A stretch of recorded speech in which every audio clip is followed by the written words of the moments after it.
kuenda tunaenda na mtu wetu, tukitaka kurudi tunarudi na mtu wetu. Sasa hii angalia ile kitu ambayo ilifanya wadive hapo hivyo. Kuna wakati walikuwa wanataka kuenda election ya ODM, right? Wakataka ikue general so that kila mtu a contest, kama ni ikuwa leader ya ODM, kila mtu a contest, akuwe na ile freedom ya contest. Ni kama Ruto aliona ya kwamba hapa hawezi pita, anaweza finywa, right? Alafu kukatokea na ile differences within ODM, ndio ilifanya hiyo maneno ikafanya nini? Ikaanza. So wameenda, hata ukiangalia hiyo parliament wakienda, wanaenda tu wakinegotiate na hawa wakinegotiate na hawa, ndio wakitaka kufanya nini? Kukandamiza hawa wengine.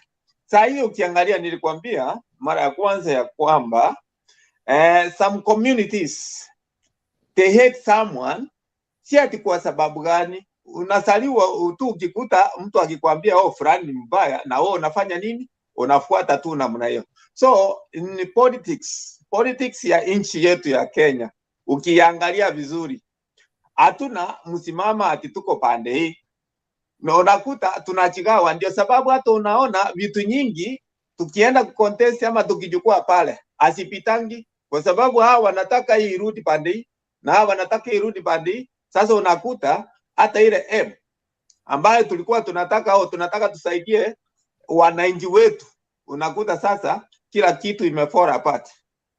I think I've answered you. Okay. Mzalendo?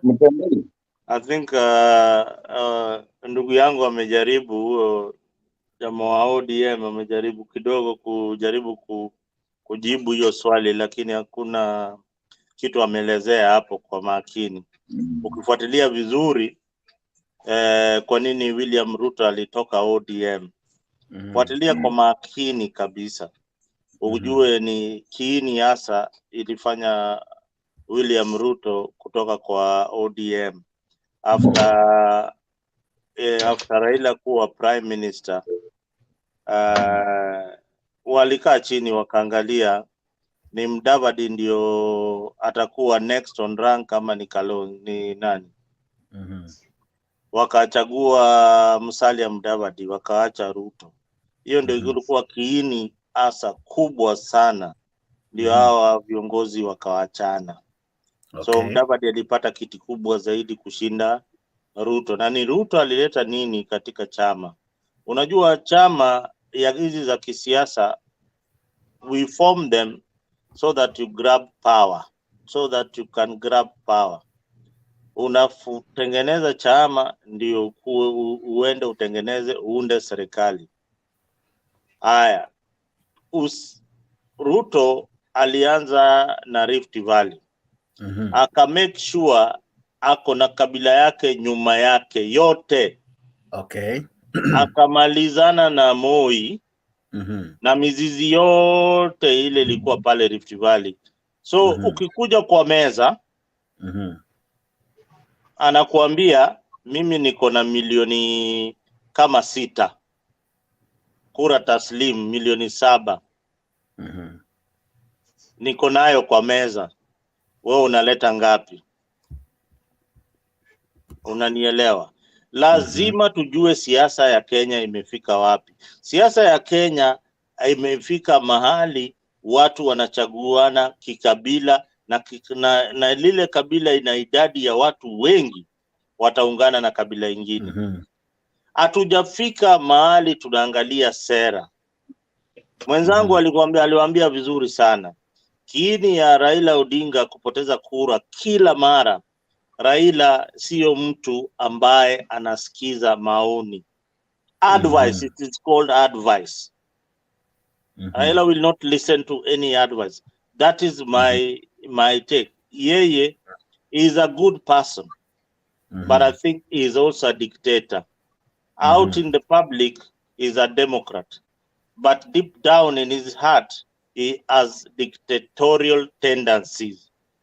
That one is seen in his nominations of the party.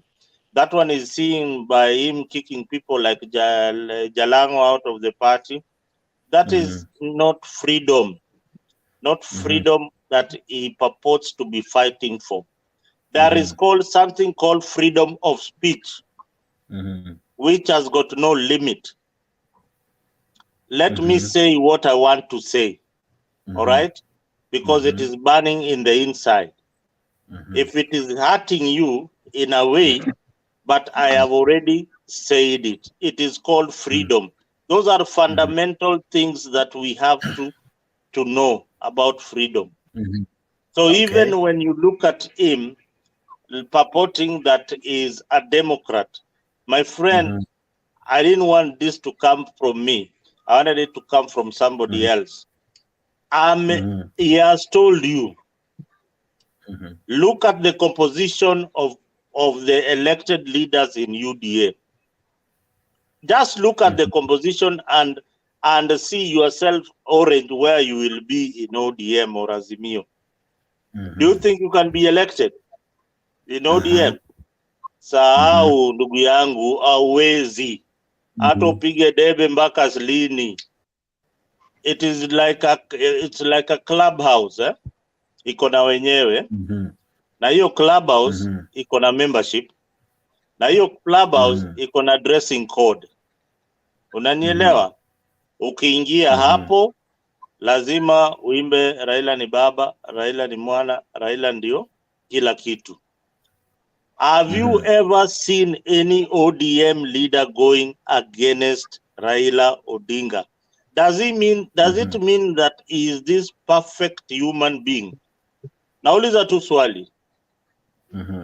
Is he this very niambie tu moja tu any tangu siasa zake zianze. But let's give credit where it's due. Raila knows how to position himself to the side of the people. He knows his political agenda, where it is going. Right from 1992, when we fought for multi-party democracy, and even when multi-party democracy is being pronounced by the same leader, you don't hear people like Rubia, you don't hear people like Munyo Wayaki, you don't hear like Ahmed Bawazir, you don't hear other freedom fighters who liberated this country. You don't even hear the guy who wrote the chapter on devolution. That chapter was drawn by a scholar, Dr. Odhiambo Mbai, and it costed his life.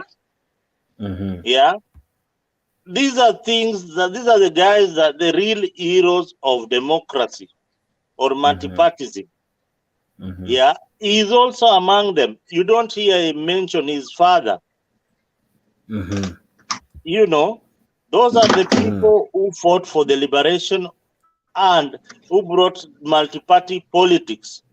Unajua kwa wale wadogo, they don't understand that Kenya was a one-party state. And in 1982, Moi ensured that Kenya remains a one-party state after the coup. And he changed almost everything. Tutakuwa tukipigia KANU ndio mama na KANU ndio baba na KANU ndio kila kitu. Na tukaenda even the electoral process we changed. Tukasema we are now going to Mololongo. Ile nikipenda Jex na panga line. Na mpinzani wako pia napanga line pale, mnapanga, tunahesabu, tunamaliza, story inaisha. Unaelewa? Then we came to this other phase of our democracy, fighting for multi-party section 2A to be repealed from the constitution. Then the promulgation of the constitution. But look at how our constitution has been tampered with. Whatever we had in Bomas, where Kina Raila and the rest had in Bomas, had a system whereby we had a prime minister and the deputies. This is what the BBI and Uhuru with Raila's presidency wanted to bring back. The Bomas draft had that. Then look at the person who manipulated the Bomas draft. One Amos Wako. And look at the guy who appointed Amos Wako and gave him a ticket to run as a senator. One Raila Amolo Odinga. Look at the guy who shortchanged Raila in 2007. Raila again saying that, you know, me, I've got a soft start. Sijui mi napenda watu. Me, I forgive and forget. He nominated Martha Karua as the deputy. Mtu ule alimwekea kamba kwa shingo in 2007. Then his supporters are there saying, wacha tukae, tunapenda Raila, tunafanya nini? I mean, let us call it the way it is. It is high time people see the reality. Raila is a good leader at some extent, but what it lacks is the advice. Imagine if Raila had people like Salim Lon, wangekuwa pande yake. Raila had got, let me tell you the smart people that Raila had. Raila had Salim Lon. Raila had David Magaya. Raila had Ndi on his side. Raila had all these smart advisors on his side. Wale wanakaa na yeye wana nini. Then akaenda akachukua jamaa mwingine anaitwa Professor Mutua. What value does somebody like Mutua bring to your campaign? Even if you ask these Azimio supporters, that simple question, the value gani wanaleta? I wish Azimio going to this election had got advisors to help them plan and strategize on how to win election. You are going to election and you are every rally you are abusing William Ruto. Everywhere you are going, sera yako is revolving around William Ruto. Do you think you are not campaigning for this guy? You know, in politics, any bad publicity is good. So they made sure they campaigned for Ruto. They made sure that they talked about bottoms up everywhere they went. So that message sank in. And was bottom up a bad idea? It was a good and a brilliant idea.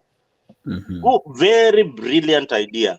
Anybody who would come with a policy that affects the poor and tells them that, you know, and gives them some little hope, hata kama ni uongo ama ni ukweli, was going to win the elections.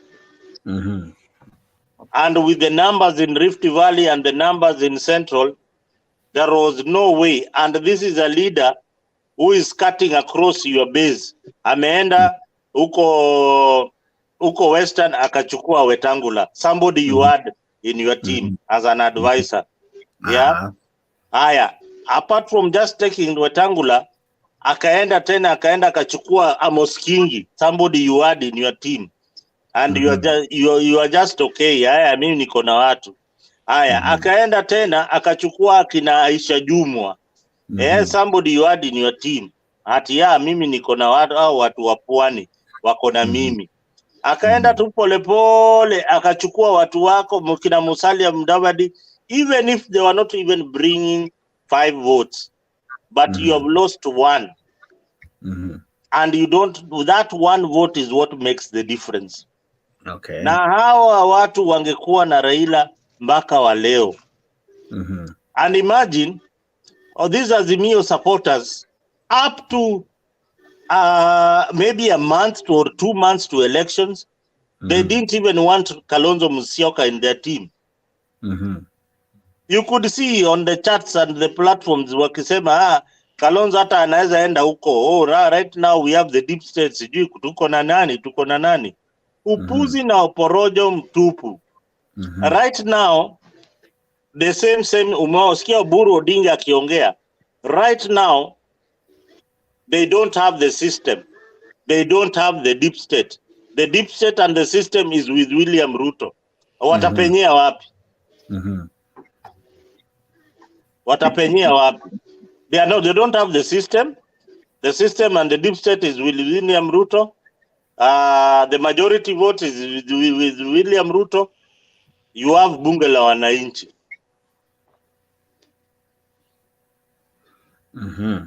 Watapenyea wapi? I hear you. Sikia hapo kidogo. Jamaa wangu namuona bado tu ako kwa studio na ninataka kumuuliza swali. Ariba, tuliona kweli Azimio ikijitoa kimasomaso ku campaign. Na kabisa this was theirs to lose. Ni wapi walipoteza?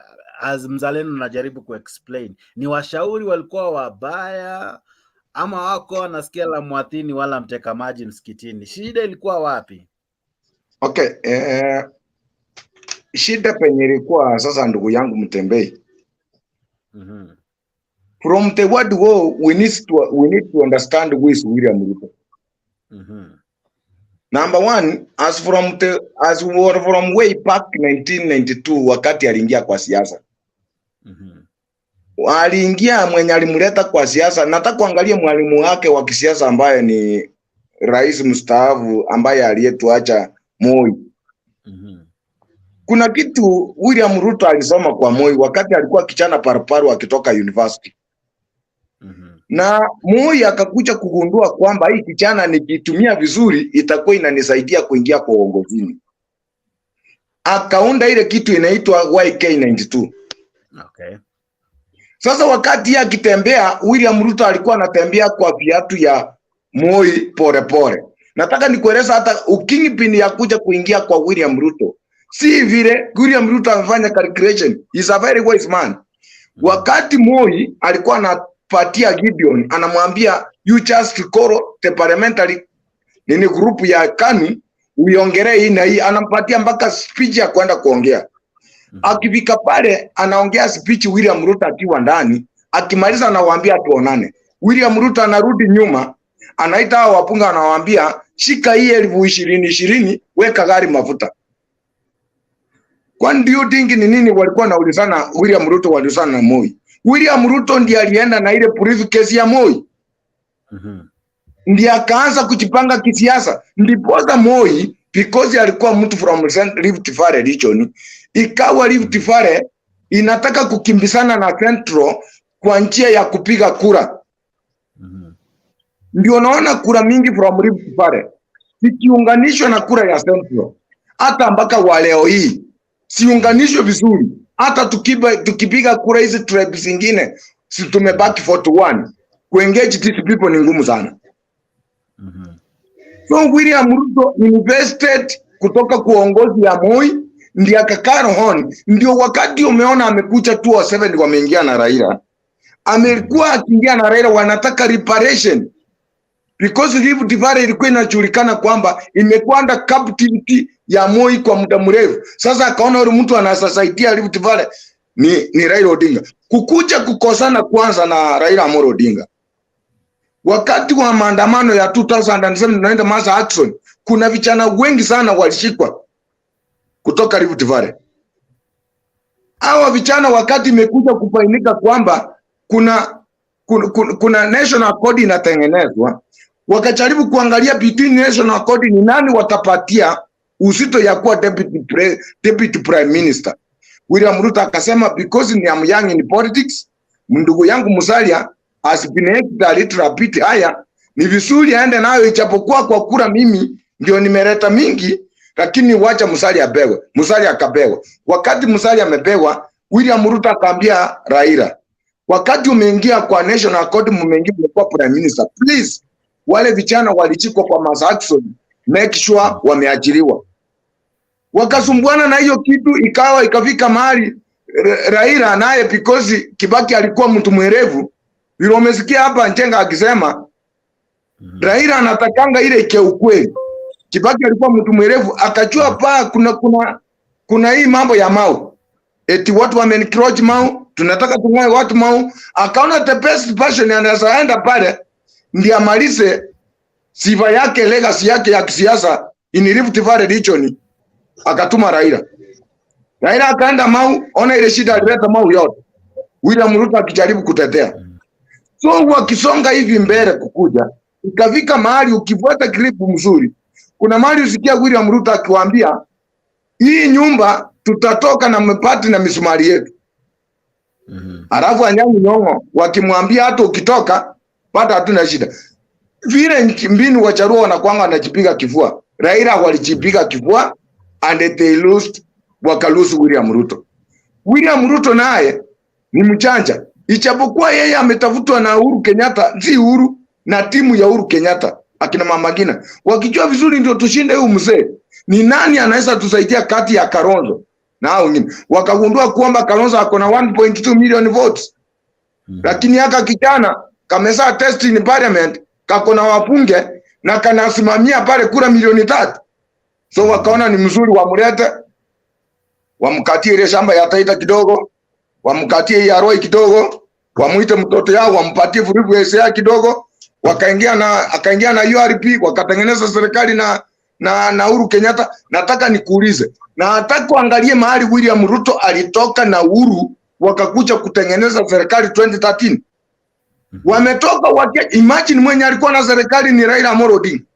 Ndio nakwambia Raila ni kukataa kiti imemkataa, na wananchi pia ni kura zimekuwa chache. So tukiangalia hiki kitendo wakati tunafuata William Ruto mpaka saa hii, tunataka tujue William Ruto ni nani. He's a very wise man with excavated calculations.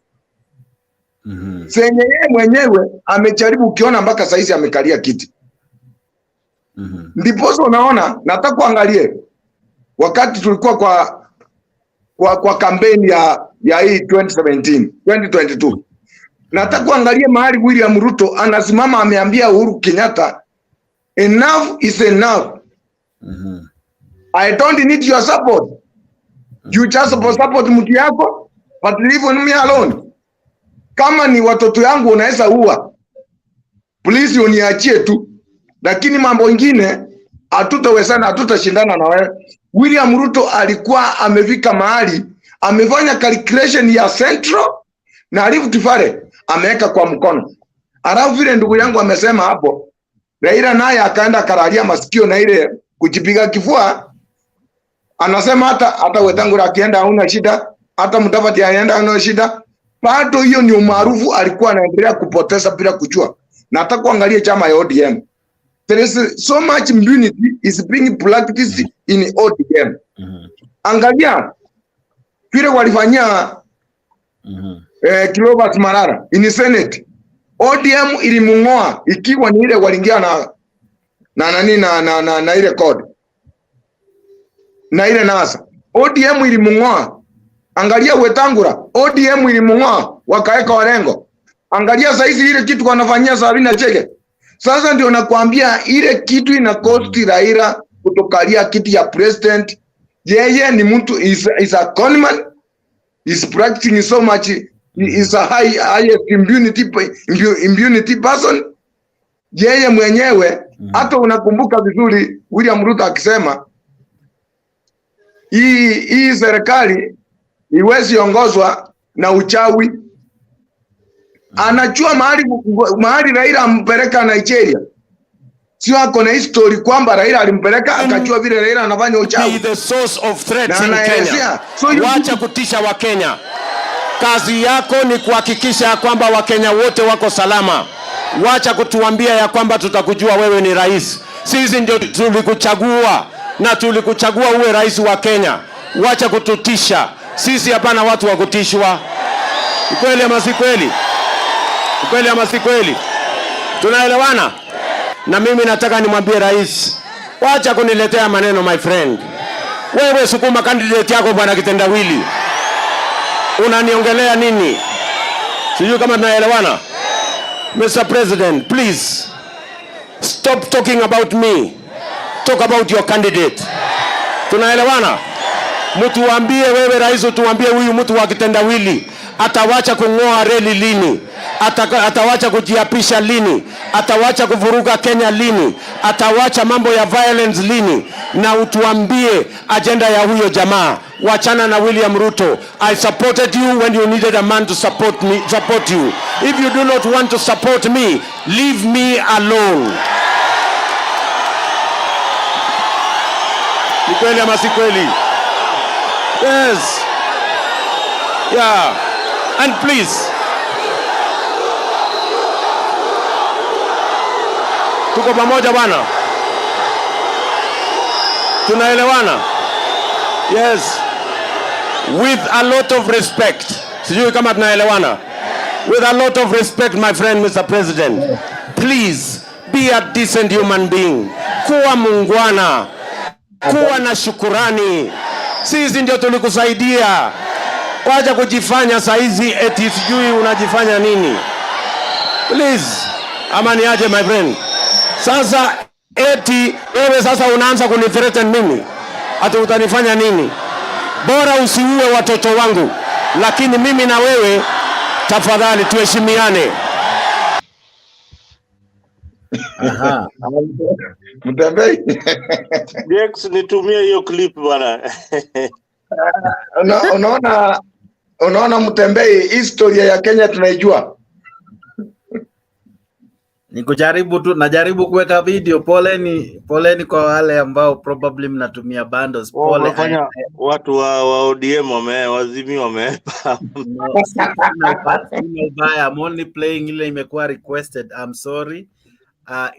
In any case, as I've said, hii station ni yako wewe waazimio kuja ujidefend. If you have a clip, I'll play it. Hii ni yetu sisi wote. Naona Gideon ni kama hakubaliani na sisi. Wacha Gideon tueleze. Shida ni venye sauti yako umenipata sasa. Iko sawa sasa, endelea. Iko sawa sasa. Wacha niseme hivi, nimesikia Charles akiongea. Aha. Na nikasikia ni vile anasema, mimi nataka Charles atuambie vile watachange hii uchumi ya hii Kenya. Watusaidie. Sio kwamba kila kitu yenye Charles anaongea tu juu ya ODM, juu ya Raila, juu ya vile Raila hakuweza kushinda kura, sijui nini. Au watu kama wako kwa serikali. Watuambie kenye watatusaidia kwa serikali mpaka tuweze kufanikiwa. Sio tu vile Raila alishindwa, sio vile system ilifanya. Unajua hao watu wana concentrate na maneno ya ODM. Na vile wanasema maneno ya ODM ya kwamba mimi ninatoka Rift Valley. Mimi najua mpaka Uhuru wakashikana na Ruto ni kwa sababu ya maneno ya ek. Na Ruto mpaka wakakosana na Raila ni kwa sababu Ruto ni mkora sana. Na Raila nimependa Kenye Jenga alisema kwamba Raila ni mtu msema ukweli. Na Ruto ni ule mtu mchanja. Sasa alipotaka kuleta hiyo uchanja ndani ya Raila hakashindwa, ndio akaepa. Na vile mnasema Raila alienda chini, inashindwa. Raila alienda chini tangu lini? Na kila mtu anaongea juu ya Raila. Kama mtu wako chini, mbona mseme yeye? Inaonekana Raila ni mtu mwenye ako mpomafu, amekomaa kisiasa, anaweza tingiza hii nchi, hako na sauti. Kitu tu enye hata vile mnasema Raila hakuweza kuchukua kiti ama hataki, ni kwamba Raila anataka kiti. Na amechukua kiti na ameshinda. Kama hajashinda, usimfungue sava. Mimi nataka hao watu wenye wanasema ya kwamba watu wa ODM wametoroka. Mimi niko ODM na mimi ni mtu wa Rift Valley. Lakini kuna vitu wenye hatutaitikiana. Sisi watu wa Rift Valley tumefinywa sana na huyu Ruto yenye mnasema. Saa zile mnasema Ruto amewasaidia, saa zile Ruto mnasema amefanya gani? Na saa hii watu wanafinyika, saa hii yako kwa serikali. Ile maneno tu yenye Ruto amesema ni ile uchanja yake, hiyo maneno ya mdomo wake ambaye ni tamu, lakini kufanya. Mimi nasikia Ruto alikuwa ana launch barabara mahali fulani, na alikuwa ana launch barabara yenye alikuwa amewahi launch tena.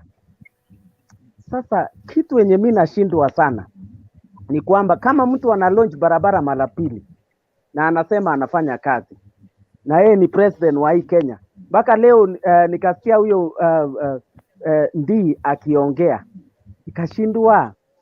Hii serikali ni kuongea ama ni kufanya? Hii serikali ni kubadilisha hii Kenya ama ni kuendelea tu kuleta ile utamu? Nimesikia watu Charles akiongea, ametaja Raila tangu anze mpaka mwisho. Anasema Ruto anaweza ni mtu mwenye amefanikiwa, ni mtu mwenye anajua nini na hako kwa serikali saa hii. Wote ajue atubadilishe hii unga saa hii inaenda juu, maisha ni ngumu, mafuta ni juu, na huyo Ruto mwenye mnamsifu wako kwa kiti, siabadilishe sasa. Ninataka ya mdomo tamtamu, lakini akiingia ni wale wa kufanya ambaye atachunga masilahi ya watu yake badala ya mdomo tamtamu, lakini akiingia ni wale wa kufanya chunga masilahi ya watu yake badala ya mdomo tamtamu, lakini akiingia ni wale wa kufanya moja ya Endelea tu, nimepekea hiyo ya tamtamu mwenye uko unataka. Hiyo sasa. Mimi Endelea.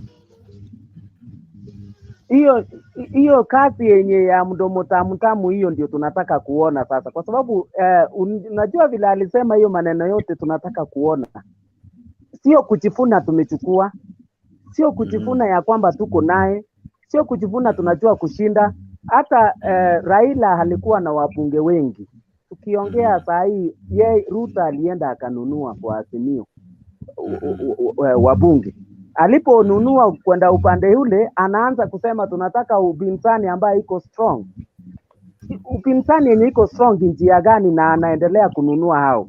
So mimi ninasema naungana na hiyo maneno ambaye Jenga alisema ya kwamba Raila ni msema ukweli, ni mtu mwenye hataki hata hiyo maneno ya Mau yenye Charles amegusia. Ruto akasema ana defend watu wake wakae kwa Mau. Ruto ndiye amekuja akawahamisha watu juzi, akasema watu waame, na alikuwa anapinga Raila ile siku. Sasa ninasema hii Ruto mwenye mnasema ana defend, anachunga sisi, yeye ndio ametunyanyasa. Mtu akiamuka hapa Rift Valley aweze kusema ya kwamba anapinga Ruto ama analeta ukweli, Ruto anakasirika na anamfunguza na hataki kusikia sauti yake. So kama mnasikia utamu wa Ruto ni hapo kwenu, lakini hapa kwetu tunaumia. Tunaumia kwa maneno yenu ya mdomo tu, tunaumia kwa maneno ya Charles ya mdomo ya kusema Ruto hivi, Ruto kumsifu. Tumechoka na masifa yenye mnampatia mtu na tuoni. Tunataka matendo, tunataka mtu ambaye hii ni 6 months. Mtu anasema tumpatie nafasi aendelee kumisuse serikali, kumisuse vitu, kumisuse pesa, kupatia bwenyenye watu wake. Ametoka nje mara ngapi? Kazi yake tu ni unasikia ametoka. Hakuna Kenya analete, unasikia ametoka. Hayuko Kenya. Sasa Charles, hebu tuambie vile tutaweza kuonja utamu wa hii serikali. Wacha kusema maneno ya ODM. Gideon, nina swali. Wewe unatoka Rift Valley. Bei ya fertilizer ni pesa ngapi? Hakuna hata hiyo fertilizer, nimeenda saa hii hakuna. Ni bei ni ngapi? Ni 6,000. In the good old times, they often prayed together. Literally helping each other with the word of God. And when the going got tough, one among their numbers would help them seek divine intervention. Appearing together in public functions was the norm rather than the exception. In those days when the election wasn't going too well for Raila Odinga, the Eldoret North Member of Parliament was his defender-in-chief. Yes, ma'am. Now the honeymoon is over. The former political soulmates whose Mapambano chorus was the source of much agony among President Kibaki's trusted lieutenants are engaged in a bare-knuckle battle for political supremacy. Raila seems to have lost all his strongest allies in the Rift Valley. His decision to sidestep members of parliament from the region only succeeding in hardening the hearts of the voters. Sasa mimi si mwendo wazimu au umbu ambaye anazaa watoto anachukua na kula ingine. Kwa hiyo mimi siwezi kwenda kudhuru watu yangu. Just 2 years ago, Raila Odinga was the darling of the Kalenjin community. They then called him Arap Mibei. But now, he has not only lost the name, but their political support as well. Cracks began shortly after the Prime Minister shared out the cabinet seats allocated to ODM as agreed in the power-sharing deal. However, analysts point out that the Ruto-Raila axis was nothing but a political marriage of convenience driven driven by a desire to fight a common enemy in President Kibaki during the 2007 general elections. The reality is we are still a country that still wants to attach itself to its political shiftings. So there's a possibility that he could lose politically. And so, as a wise politician, he must look to the future and say, if I lose this constituency, where else can I fish for some support? The question of what to do with suspected masterminds of post-election violence has further strained relations between the two political heavyweights. Though Ruto supports a Truth, Justice and Reconciliation Commission to take up the matter, Raila and his Nyanza ODM stalwarts James Orengo and Anyang' Nyong'o have backed the creation of a special tribunal. Mimi ninafuraha kusikia ndugu yangu Manyara sasa ameamua mwangaza. I will support that bill from the beginning to the end. On the latest battlefront, the conservation of the Mau, Raila knows that he has to tread carefully and has admitted as much that it could be his political Waterloo. Mtu yeyote ambaye anaingia ndani ya msitu na kukata miti ovyo ovyo ni adui mkubwa ya wananchi wa Kenya. Kuna watu wengine wanatafuta umaarufu wa kisiasa katika maneno ya Mau. Pale Mau hakuna umaarufu wa kisiasa unapiganiwa. Retired President Daniel Arap Moi is one man who has no time for his political protege William Ruto. But on the question of the Mau, they seem to read from the same script. Na Rift Valley ni inagaliwa na watu, inagaliwa na viongozi wake, inagaliwa na watu wa aina mbalimbali. And everything must be done cautiously. Well aware that he is no longer assured of the Kalenjin and by extension the Rift Valley vote, the man who was one time enthroned as a Kalenjin elder is casting his net much wider. Leo nimekutana wazee na wamenieleza maneno mengi zaidi. Wakaniambia kuna wasichana kuchukua kuoa na wengine ya kura. Na mimi nikachukua sema nitachukua yote. Though Raila remains defiant, it remains to be seen if he can work magic and win the support of the people in the vote-rich Rift Valley province, a province that is crucial to the political calculations of any presidential hopeful. Francis Gashuri for Sunday. Jenga, you wanted to say something? Sorry, nimeweka hiyo kwa sababu the question of Mau came up. I wanted to bring our viewers to speed on what that happened. Jenga, what do you want to say? Okay, nilikuwa upande wa Gideon. Unanisikiza? Kabisa, endelea. Nasikika kweli? Uko sawa. Nilikuwa upande wa Gideon na let me say because I have been in Mutembei kwa muda, hii ndio problem inakuwa na watu wa Azimio na inakuwa na Raila. Na nimekuwa nikisema even since before election, when you see a Kikuyu here or a Kalenjin supporting Azimio, hiyo ni hatred. Kama huyu unasikia akiongea, hiyo ni hatred, maybe ya familia, maybe ya wivu. Because let me tell you, hata kuna mama mmoja nilifukuza hapa, alikuwa Mkalenjin before, alikuwa anaonyeshana hata atawachijia busi, nikawambia. Na hiyo ndio kitu imeishi na Raila na kukaa na mabitiria. Unakuta Raila 2007 Karowadi alikuwa wa kwanza kusema, mpaka ukikumbuka wakati sijui ni Obama alikuja hapa akasema hatataka kumiti na hao watu, walisema hawataki kuongea na nchi za nje. Ndiye alikuwa wa kwanza kusema Raila, not even that one. Alisema Raila will never be a president of Kenya. Na sasa huyu alisema will never, na hajawahi toa hiyo maneno hata kwa mdomo yake, ndiye anamweka akuwe running mate. Kalonzo 2007 ndio akisaidia Raila. Agemsaidia kabisa, ageleta hata hiyo tofauti twake Raila hata akeshida haraka sana. Huyo ndiye alikuja akamchukua tena. Ukiegelea hivyo tu Raila, hata wakati huu ukiwaona yule watu wako nao, hao ndio watakuja tena kumkura. Kama huyu unaona hapa. Sasa huyu ni Mkare, ni mtu wa kutuambia Rift Valley sijui nini. Kenye kinaweza tuma usipee Ruto kura. You must, wewe hata ustahili kuongeaga kwa siasa. Because when we are talking Ruto, we are talking about courage. Let me tell you by now. When we are talking about Gachagua, we are talking all Kikuyu. Even if you see Kikuyu hii akisema ati Gachagua ni mbaya, huyo ni ujinga, ni kutusumbua akili. Anastahili kwanza aondolewe kwa Mutembei. You must love Ruto, you must love courage, and if you cannot love Ruto and courage, na uwatetee kama vile sisi ni Wakristo. Sasa tunatetea msalaba wa Yesu. Hata Muislamu akikuja hapa atuambia hakuna Pasaka, tunamwambia iko na ilikuwa na itazidi kuwa. Hata kama ingekuwa na dosari, hatutaki kuona dosari, sisi ni Wakristo. You are encouraging. Ruto is doing good. He is a president. He is a president of courage, and he is a president of Kenya, and more so, he is a president of Mount Kenya because walimchagua. Mbona unakuja kutuambia hapa ati sijui ati Rift Valley ati nini hamusaidiki? Unataka msaidike namna gani? Mlimchagua nyinyi. Kama kuna watu kama ataumiza jamii, anastahili kwanza afinye Wakalejini wafike kona ukiwa mmoja wao. Akuja nifinye mimi Kikuyu nikiwa mmoja wao. Hata kama nimchagua si kumchagua, nastahili nifinyike na Wakikuyu wetu. Na ndio mimi nashangaa hata sometimes nyinyi mnaendaka wapi.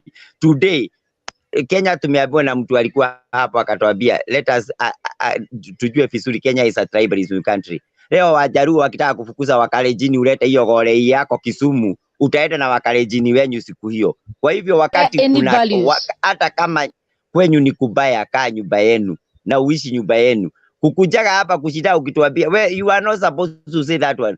Hiyo maneno inastahili itoke kwa Mjaruo ama kidogo itoke kwa Mkisii. Lakini Mkalejini kukuja kutuambia ati Ruto ni mbaya. Anatuambia nini na walimpea 99%? Ulikuwa wapi? Mkikuyu kukuja kutuambia Gachagua hapa ati ni mbaya, ati anaongeaga ati koti yake ni kubwa kama mwanamke mwingine kana kujaga hapa usiku. Alikuwa wapi tukichagua huyo Gachagua?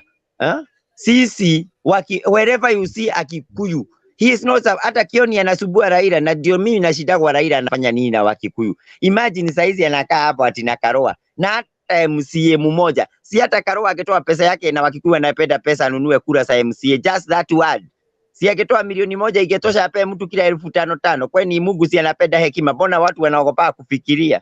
Hata Uhuru pale kwake ward moja na ni mtu ana pesa mingi. Si hata angenunua hata hiyo constituency moja atoe kama milioni 10, ajipe sifa ya MP mmoja. What are you telling us? Ati mnaumia. Hiyo mnaumia, hiyo inastahili uumie pamoja na watu wenu. And let me tell you, Mungu hapendi unafiki. Ukisoma katika the letter of Peter, First Peter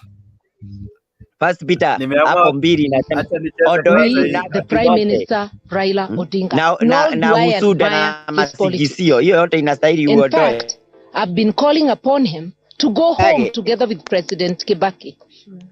Both of them, I do not share any values with the Prime Minister Raila Odinga, nor do I admire his politics. In fact, I've been calling upon him to go home together with President Kibaki. Both of them, both he and President Kibaki, have been totally unable to uproot corruption from within their ranks. And therefore, both the voters of Kenya ought to be good enough to send both home. I am proud today, together and in a time such as this, to say Raila Amolo Odinga tosha. Atijengo kwa unasema aje? Hata umenikumbusha kwingine bali. That's why I love Mutembei. Umenikumbusha bali sana.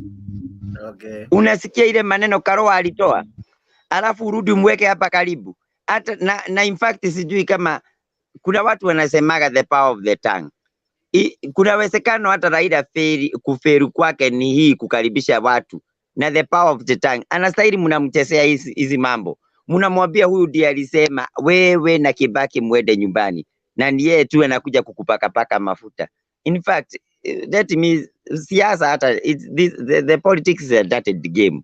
Sidhani mambo kama hayo. Na ndio ninasema mimi nilikuwa tu pale ya kusema ya kwamba hata nyinyi Mutembei chaguageni saa ingine mtu anapoongea. Ukiona Mkikuyu anakuja hapa kusema ati serikali ni baya, huyo ni betrayer wa serikali na anakaa kwa Raila ndiye analeta maneno pale. Ukiona Mkalejini the same, whether the Mkalejini akiamuka hapa aache kuwafurahisha watu wa Azimio, aongee uzuri wa serikali, na kama haongei agojee mpaka siku ile serikali itatoka kwa kiti hiyo yao aanze kuipiga wakati huo. Lakini wesi saizi, na sijui nani ni Uhuru alikuwa anasema ati Ruto asiingilie serikali akiwa ndani ya serikali. Wewe ni wa serikali, we Gideon, wacha kupiga serikali ukiwa ndani ya serikali. Na ni baya sana, na hiyo kitu haitastahili.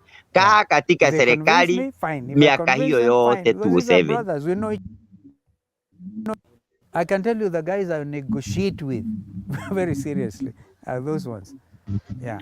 If they convince me, fine. If I convince them, fine. Because these are brothers. We know each other. Yeah. But not the other person. Well, I don't know. I said our brother Raila is willing to join us. I mean, he's free to join us. That I can tell you for a fact. And in fact, I would love that to be the situation, that he joins us. Okay? However, I cannot see, and I made it clear, I would be the most stupid fellow on the earth to go and support the third time a presidential candidate, all right?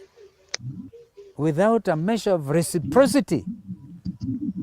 I think it goes beyond the doctrine of good faith, justice, fairness, yeah. And I can tell you, this man you're talking to is very strong. Na hapo John utasema aje? Hayo tu ni ile maneno nimekuwa nikisema. Wale watu wamekaribia Raila ni wale wamekuwa wakimpiga zaidi. Na ukiangalia upande ule mwingine, hata wakati Ruto alikuwa anataka hii nini, hata wakati Ruto amekuwa kwa kampeni, hajakaribisha wale watu wamekuwa wakiongea ubaya wa Ruto. Unaona pali Wetangula aliwekwa, Mudavadi hakuwalete hapa penye wangestahili. Hapo walilete mtu ambao wamekula na yeye wameonyeshwa wamenyang'anywa, walikuwa wamedhirite na Uhuru pamoja, aliwalete hapo. Lakini Raila analetaka yule mtu amekuwa amemkashifu. Ngoja uone 2020 no, hata the previous election, kwani si hao akioni ndio walikuwa tu wanamkemea wakimwogelea mambo mabaya, akina Sabina Chege, si ndio walirudi akaleta hapo na akina Kanini Kega, na hiyo yote watu wa Azimio wakasahau wote, wakaanza kusifu hiyo. Huyu Uhuru kuna siku alisimama, na hiyo najua hata hiyo uko nayo, akasema I'm not talking about the community, the one community, I'm talking about the one man. Mwenye amekuwa akisumbua hii serikali sisi 1982. Hata hiyo clip najua utaipata tu. Alikuwa anasema haongei kuhusu one community. Na huyu Uhuru ndiye tu alikuja tena akamleta na akaanza kuonyeshana yeye ni msuri. Huyu Raila amekuwa akituonyesha mashamba ya Uhuru penye iko mingi na penye familia ya Kenyatta imetuhahama. Huyu yeye tu ndiye tuliona tu hapa akisema mali ya Kenyatta isiguswe. Na yeye ndiye tu tulikuwa tunatarajia pengine atatusaidia tukawagawe hizi mashamba. Hata nisagaa kusikia hapa Nairobi ni 11,000 acres. Na hili hali ati mnarudi kutuambia ati huyo mtu ndiye msuri. Mtu hata kama ni mimi Raila naweza kubalia mtu akiwa na 11,000 acres na Raila shamba yake ikiuzwa yote huko Bodo, itanunua plot moja Rwaka. It is what I think the plot now Rwaka is almost 150,000.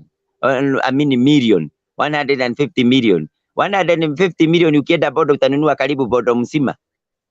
Na unachagia mtu ati yako na eka 11,000. Na nyinyi mnarudi mnasema ati mali yake isiguswe. 11,000 acres. Na mnarudi mnasema ati mali yake isiguswe. Hiyo hata si ati kuguswa. Hiyo hata Mungu anastahili aiachilie kidogo. Watu angalau hata wapate just 1,000 acre. In fact, na ni Nairobi. Alafu mnarudi mnamchagia. Hiyo ndio inatumaga mfelu.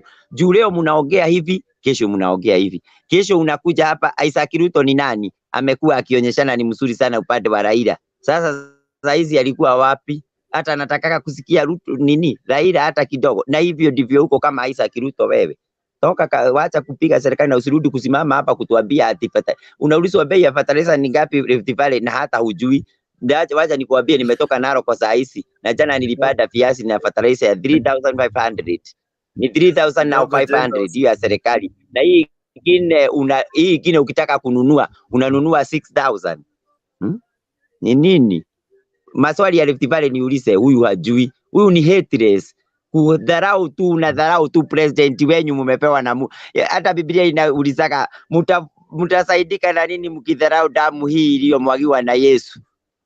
Ni damu gani nyingine itachinjwa juu yenu? Ni nini nyingine itawasaidia kama tumemsaidia mkapata rais? Hata waacha kusaidiwa na rais. Sifa tu ya kuwa ati rais ni Mkalenjin. Hiyo ndio tu Wajaluo wanaombaga tu. Wasikie si ati wasaidiwe rais ni Mjaluo. Hiyo ni kitu hata mimi najivunia kusikia ati tuko na deputy na Rigathi Gachagua wa Kikuyu. Wewe unashindwa kujivunia. Why are you fearing to think? I rest my case there. Gideon jitetee.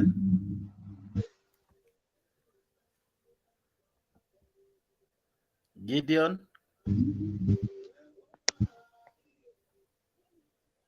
Jifanye msiki.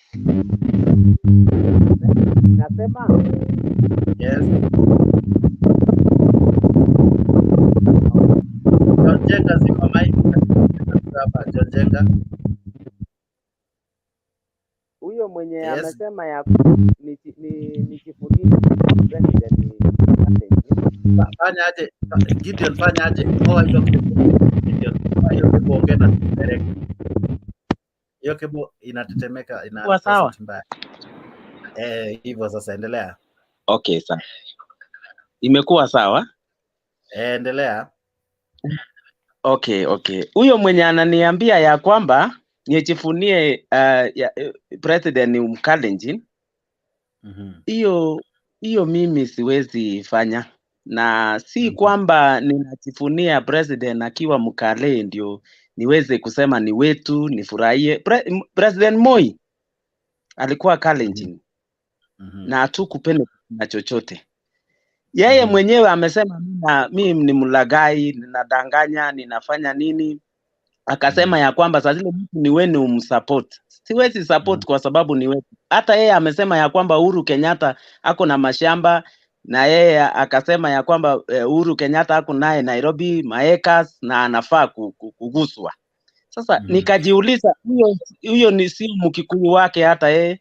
Yaani yeye anafukua right akisema zake, alafu mimi ninakuwa wrong nikisema zangu. So aone vizuri vile anasema kwa sababu mimi nikisema yangu ni demokrasia, ninaweza sema na nina support mwenye mimi namuhitaji, sio kwa sababu ya ukabila, ni kwa sababu ya maendeleo yenye yako naye na kwa sababu ya msimamo wa neno yenye yako naye. Ni kwamba hata tukipiga kura si lazima saa zile mimi napiga kura ninapiga kura kwa sababu ati mtu ataweza shinda. Nitapiga kura yangu kwa sababu ninataka kuelekesha mahali inayofaa. Hata kama huyo mtu hatashinda, nitajifunia ya kwamba kama fulani angeshinda, angenisaidia hivi. Na kura yangu haiko na ile yenye imemess ama yenye imeenda kombo.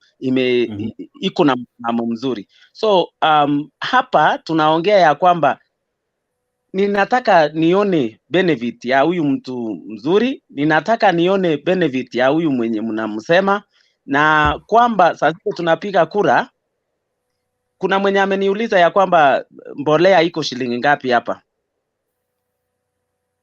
Ya serikali ilikuwa 3500, lakini ukienda haupati. Hata saa hii tukiongea mimi nimeenda mara mingi, mimi niko na shamba napanda mahindi lakini sijapata hiyo mbolea. Na serikali wanasema iko, lakini hakuna, sijawahi pata na sijawahi ona. Na saa hii nikiongea nimenunua ya 6000 na niko naye na nilienda kupanda naye. So uwezi nilazimisha kenye sijaona nikuwe nimeona, ama kwa sababu wewe unaona unataka nione. Kama sioni na siwezi sema ya kwamba saa zile nimesupport baba. Nina support baba kwa sababu ya msimamo wake. Na msema ukweli. Na mtu mwenye akisema hata kama hajashinda kura anakuwa akisema ukweli na msimamo wake unaonekana. Na kwamba hata kama hajashinda unaona anapambania. Juzi akienda maandamano, hata si tulijitokeza. Kwa sababu gani? Sio kwamba kwa sababu yeye amesema, tunaona Kenya anasema inafaa. Kuna mwenye alisema tena ati baba alipotoka nje alisema juu ya servers, juu ya mahitaji yake. Tukiongea juu ya servers, hatujaongea juu ya mahitaji ya Raila. Pengine asiombe 2027, lakini mwingine ataomba, na anataka hiyo servers iwekwe vizuri ili akiomba na ameshinda kura anaweza.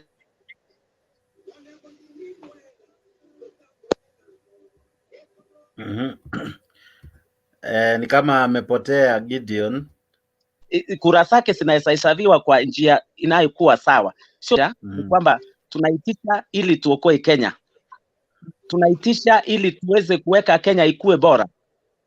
Ruto anajifunia saa hii kwa hii katiba. Alikuwa deputy president ya kwanza kwa hii katiba, lakini from the NCPB depot Eldoret in the county of Uasin Gishu, and following the announcement by President William Samoei Ruto that now 5 million registered farmers are ready to access the subsidized fertilizer. Earlier today in the morning, could realize long queues of farmers here at the NCPB depot. Now I'm now joined by NCPB regional manager Gilbert Rotich, just to understand what has been happening here. We spoke to wakulima pale nje, mambo yako namna gani? How's the situation so far? Okay, thank you very much, Elvis. This exercise of long rain distribution of subsidized fertilizer started yesterday here in Eldoret and Kitale. We managed to supply over 4,000 bags of fertilizer for the two counties. The farmers that we were able to collect yesterday in Eldoret was about 350. Kitale, we also managed about 400. Today we've started, as you can see. We expect to register close to registration house idea is for the queuing purposes. We expect to register about 2,000 farmers today.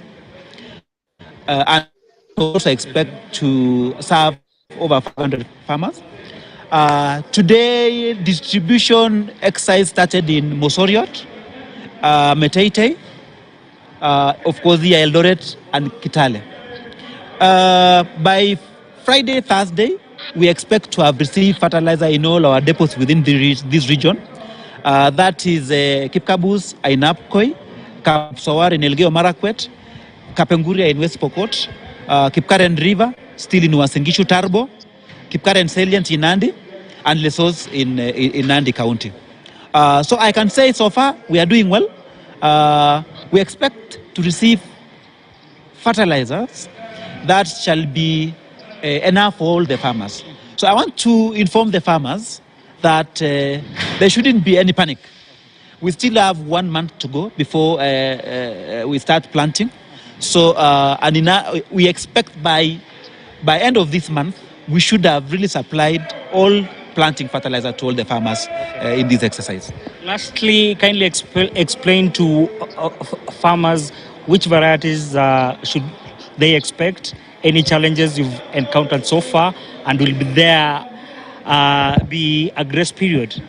Okay, fine. For a start, we have two types of fertilizers.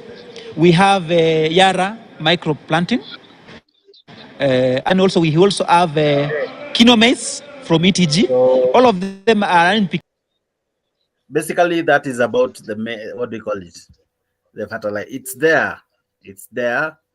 I didn't want to participate in that argument, but the fertilizer is there. Maybe haijafikia batiko. Mr. President, karibu kwa show. Nimeenda kuangalia lakini si kupata. Walikuwa nilienda mwezi wa pili nikaambiwa mpaka mwezi wa 4. Na niliporudi nikapata laini ni mrefu na DAP haikukua. Hiyo ndio kitu lilipata. Na ninasema kitu yenye nimeenda, sio kitu yenye ninasema tu kwa sababu ya siasa. Mimi ninahitaji mbolea kupanda, so ninasema kitu ya ukweli. Okay. Wacha tukusaidie kupata hiyo mbolea. If uko na maoni ya ambapo Gideon atapata mbolea kwa urahisi ambayo inauzwa na serikali, hapo kwa comment muelezee tu uko wapi Gideon? Kericho. Uko Kericho. Watu wa Kericho najua mko wengi mnatazama hapo, tuko ujumbe tuma ni wapi hiyo mbolea inapatikana. Gideon anahitaji fertilizer ili aweze kupanda. John Jenga amesema yeye amepanda. Gideon naambia Gideon naende Agrovet ya Kericho. Kuna mbolea hapo. Agrovet ya Kericho. Na ukipata line panga line. Usichoke kwa sababu umepata line. Umesema mbolea iko lakini line uliona ni refu sana ukaenda nyumbani. Lakini usidanganye wa Kenya ya kuwa ati mbolea hakuna ya bei ya nafuu. Iko lakini line ndio refu ile wewe huwezi panga. Okay. Mr. President, karibu kwa show. Sijui kama unatusikia. Na I hope ni ule Mr. President mwenye najua. Hello. Nawasikia vizuri sana. I know you, sir. Good to see you. Yeah. I'm happy to hear Happy you. New Year. Happy New Year, Merry Christmas, alafu Happy Valentine. Sasa tuko Easter, Happy Easter. Wow, that's good. I have been following you. Nimekuwa nikiwafuatilia but sikuwa nakuja online. But Mtembei saa hii sasa ndio ameshika line mzuri. I can now comment. Unajua nilikuwa nikiingia hapa natolewa. Kila nikiingia natolewa. Karibu sasa bwana, hapa hakuna kutolewa, watu wanakuharibishwa wote. Ijalishi una support nani? Kabisa. Jackson, nimefurahi sana. Sasa nitakuwa kwa show kila wakati. Karibu sana. Thank you. Maoni yako ni yapi? Mimi maoni yangu, the far we have gone, mimi naona tuko sawa. Our president, mimi nilimsupport sana. Na the last time I was in the platform, niwaambia hawa watu wengine kwamba by the end of the day tutasherehekea, na saa hii tulisherehekea. Okay. So waacha kutupiga. Saa hii wanatupiga for nothing because wamejua wana Kenya wataona ukweli. Ruto has a strategy. Ruto has all it takes to make Kenya another country. But Raila, vyenye mnasikia hapo, kuna mtu mmoja ameongea vizuri sana. Raila akiona tu wa Kenya watachanuka, watajua kwamba ni kuwakon huwa na wakon all the way.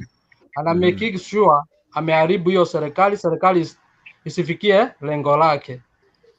For sure yeye aliona tu hiyo miezi 6 Ruto atafanya kitu yenye itafanya wa Kenya waelewe huwa ni kukoniwa, wanakoniwa. Ndio sasa alileta hii maandamano na furugu nyingi just because alikuwa anataka tu kuharibu akili za watu na hii Kenya kwanza isifikie malengo ya agenda yao. But thank God tuko na watu wako strong sana, akina Kashagwa, akina Dinde Nyoro, akina Ishungwa, wamewakaba kabisa. Hata wakituletea akina Olekina na akina Babu Owino, hawa hakuna kitu watafanya because hawanaga fact. Unajua the problem is wale watu wanakuaga na conmanship thought.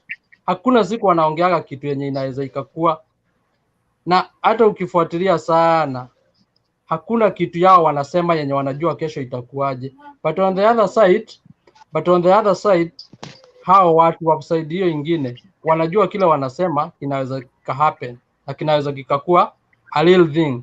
Hiyo ndio tu inafanyaga Raila akose kula. Raila akisimama ataona huyu amefanya hivi.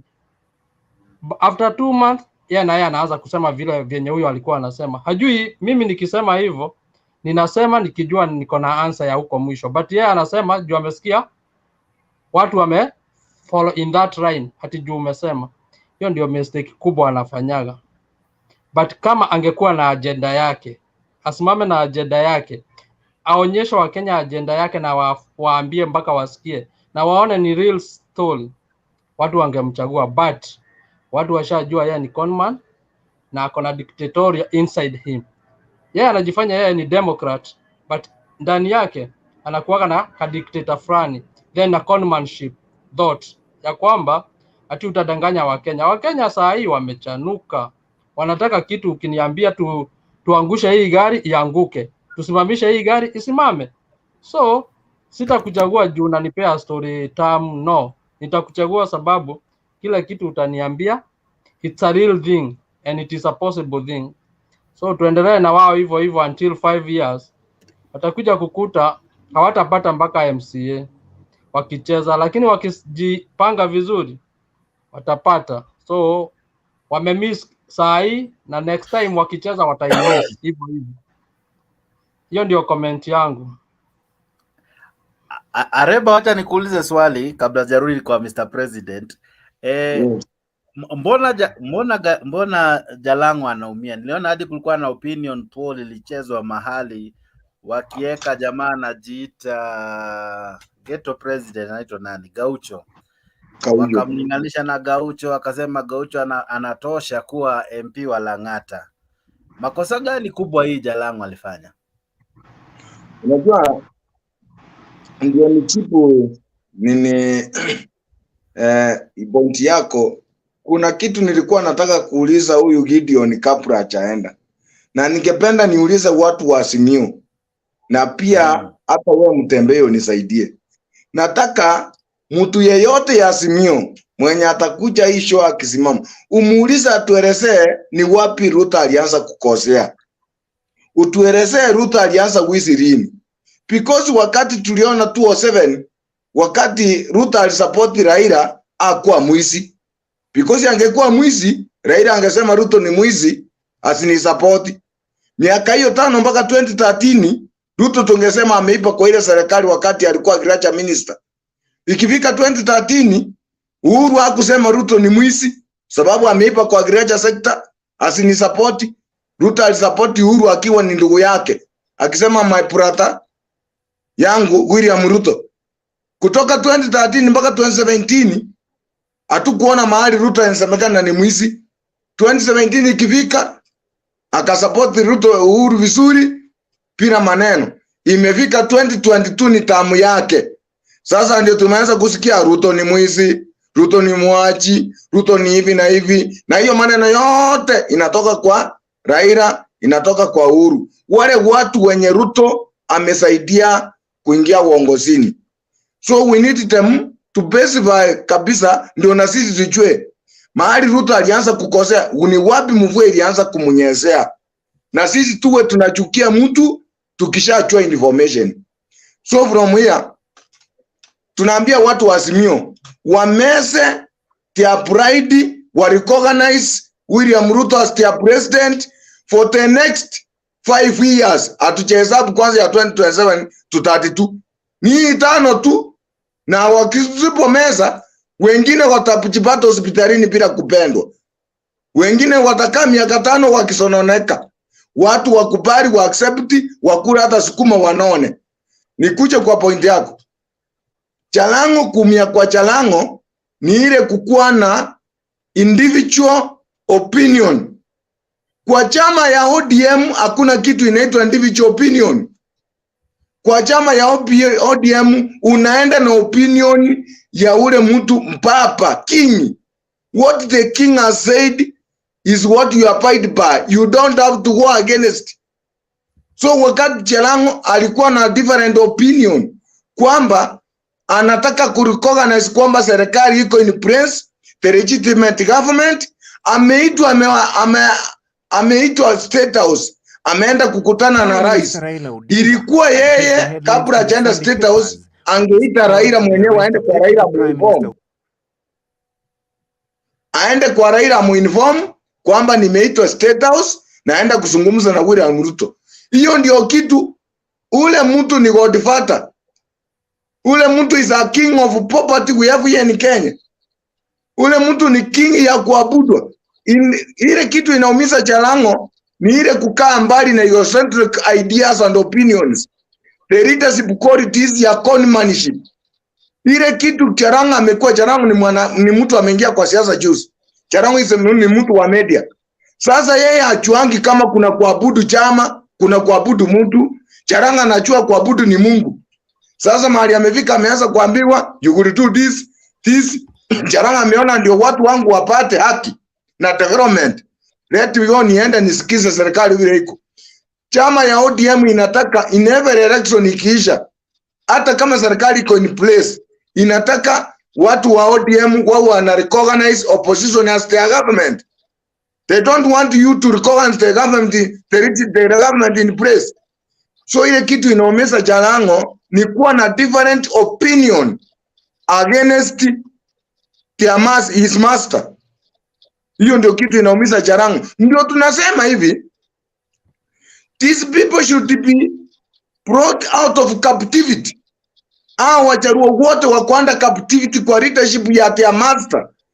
Na kuuliza vizuri, kama ingefika leo hii Raila akakubali kwamba William Ruto alishinda kura na akaapishwa, aache mambo ya maandamano ikosa, akiaccept tu hivi, utaona maandamano na utasikia stories. So mtu mwenye ako pattern kwa hii Kenya, even economy ya Kenya, ni Raila Amolo Odinga.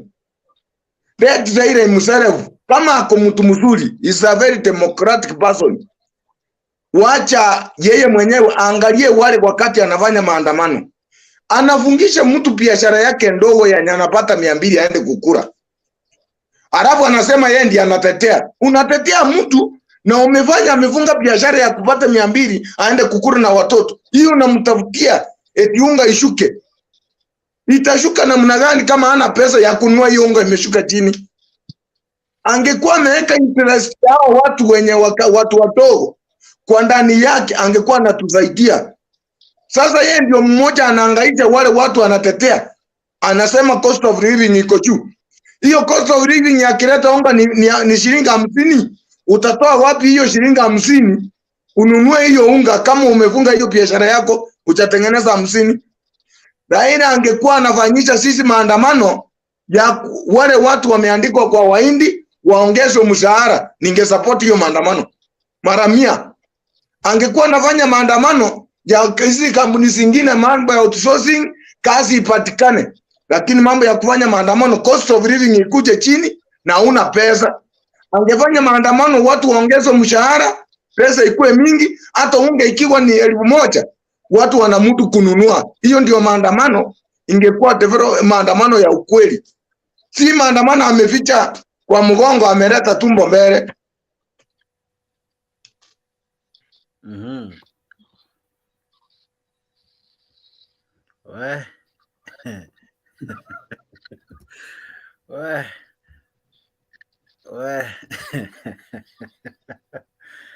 Kidogo tu wacha tutazame jinsi Jalango alivyofanywa baada ya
na akapatwa na masaibu Jalango, and the problem ilikuwa ni yeye alitembea State House.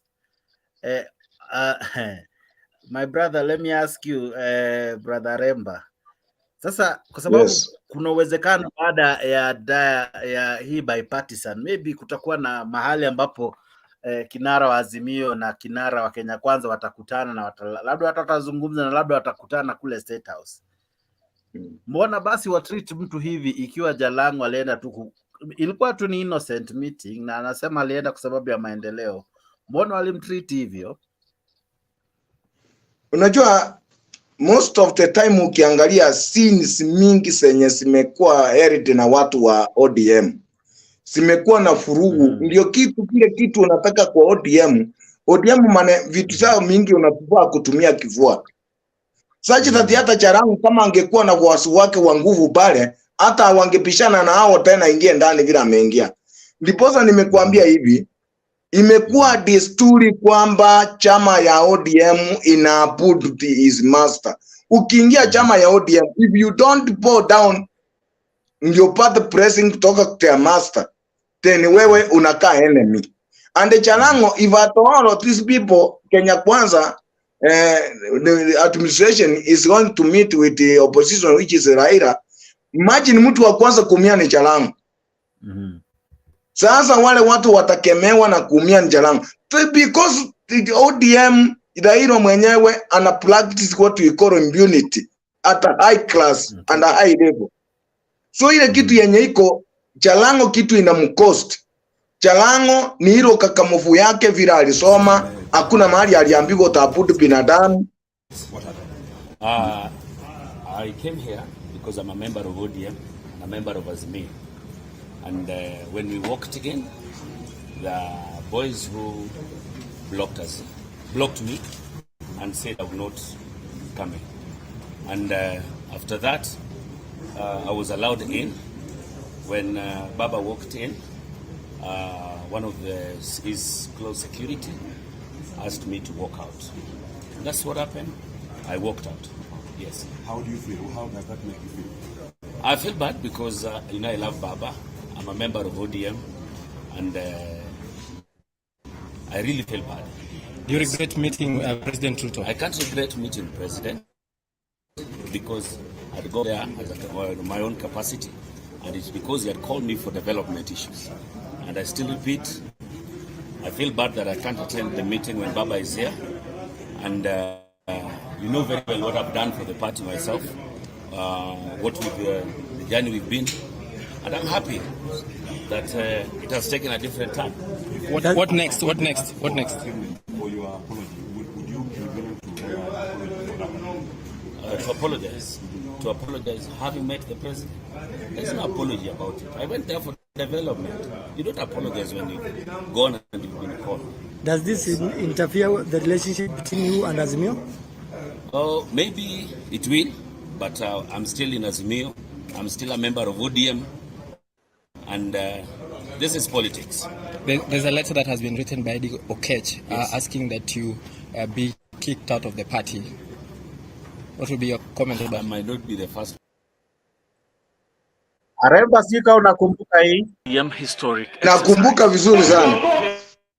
And the party's elections board commissioner Peter Kuguru called in the security officers to take their strategic positions. ODM, nataka kuongea na watu wa security. Watu wa security, men in black. Tunataka men in black. Sasa wafanye line upande ya nje ya boxes, wafanye cordon around the voting area. Men in Black was the code name for the party's security personnel, and indeed they stood guard around the ballot boxes. And all appeared well and secure. And just before the exercise began, there emerged a hitch.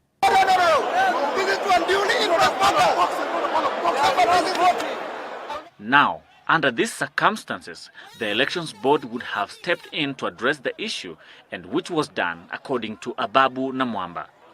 But while this was being done, we want the register brought here before election. This well-known youth leader demanded for the register, and when it was not availed, this is a game being played here.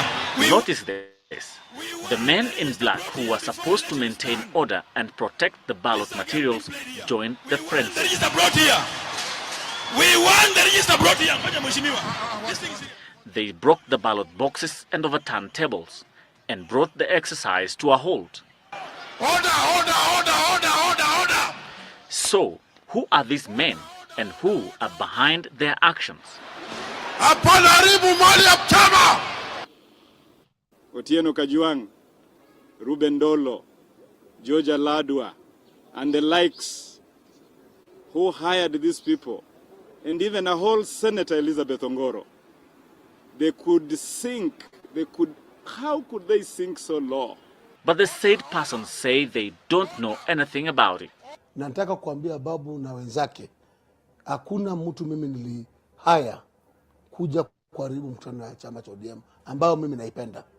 Yeye kama na hayo madai ambayo nimesikia kusema, nataka apeleke kwa kituo cha polisi na polisi wachunguze vizuri na pia hao wachunguzwe. Nimeshaongea na wakili wangu na nimeshamwambia na ameniambia nimuone Jumatatu ili niweze kumpeleka Ababu kotini, kwa sababu ni lazima aeleze katika court na approve kama ni kweli mimi nilihusika nayo mambo na kuharibu jina langu. So, could they have been hired by the Secretariat? What exactly was their role? Why didn't the Orange Secretariat just use the services of police officers who had been deployed at Kasarani, only to be called in when things fell apart? Shame on you, you do not deserve to wear orange colors. They are known, they are always whose security detail. I want all that information to come out and these people will be arrested to face the full force of the law. Question to the Orange Fraternity. Can you identify these people? Will they pay for the actions which have brought shame to an exercise by the leading opposition party in the country? Kenda Gold. Well, and the journey for ODM continued and continues. Pole nimecheza hiyo kakaraba. But maoni yako ni how has ODM fared over the years? I've told you particularly kwamba ODM, when you need something in ODM, even in nomination, you must go for your own with your power. You must use force. Vitu yake ODM mingi ikujangi eti kwa generate ni line umepangiwa unahesabiwe. Unachukua kinguvu, hata watu wanaweza kuwa kwa line wamepanga, ushachukua ticket kwa ofisi umeweka kwa mfuko. So hata hii Men in Black wakati ilikuja hivi, you can see, na kuna kitu mmoja Mutembei ningependa uangalie. Wale watu wenye Raila amechagua kushika mkono anainua, the moment they go against Raila even an inch, wanaisha kipolitically, wanaisha flat kabisa kisiasa. You calculate from the word go, jaribu kuhesabu hivi, na akina Babu na Mambo walikuwa watu wako wa maana. Imagine Babu na Mamba ni ile secretariat kwa decide kwenda against maono ya Raila vile alikuwa anataka kupanga ofisi. Raila alikuwa anataka kupanga ofisi, hasa nicho alikuwa ameleta ule madamu senator alikuwa anaitwa Saini, ndiye akwa secretary general. So watoa ya Babu, ndiye Babu alitumia na kwa kiwa pamoja na nani. Babu alitumia mbinu yake na yeye wakasimama mpaka wakaenda mpaka kotini. Ndiyo ikabidi aregeshewe hiyo secretary general. Babu alikuja kuacha hii secretary general akarisaini, ndio Sifuna akaingilia. Ndio Sifuna akachukua. So chama ya ODM bwana Mutembei imejulikana kwa uhalifu, imejulikana kwa conman, imejulikana kwa impunity.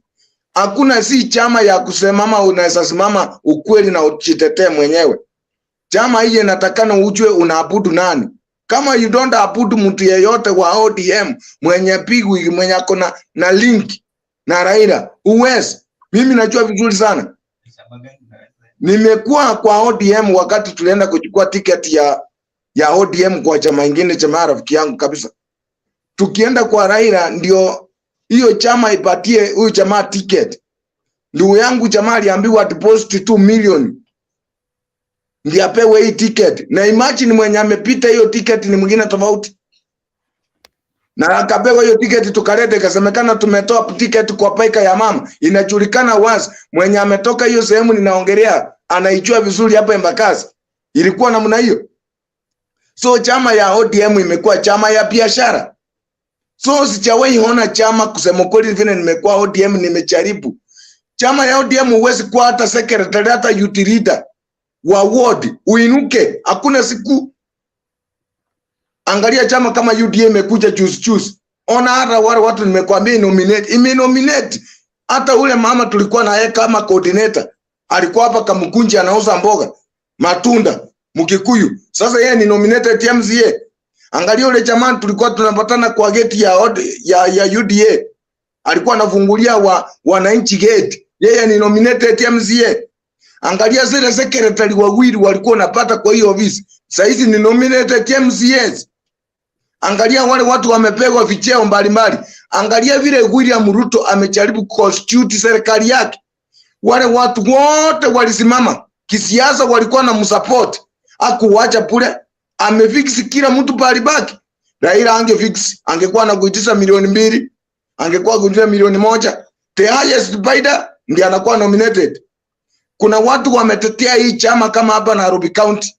Naweza kuelezea watu wawili watatu wameteseka for more than 20 years, hawachawahi inuka. Lakini yule UDA vile imeingia hivi, wenye wameitetea UDA for 6 months tayari wako na supu yao wanamesa saizi wanakunywa. So in any way you go against the king, you are kicked out of the chama. So the king everything. Uliniambia nikutafutie mahali mambo ya wizi ilianzia. Sijui nicheze ama ningoje umalize? Nataka ucheze, nataka hiyo sasa mahali ilianzia hiyo ndio.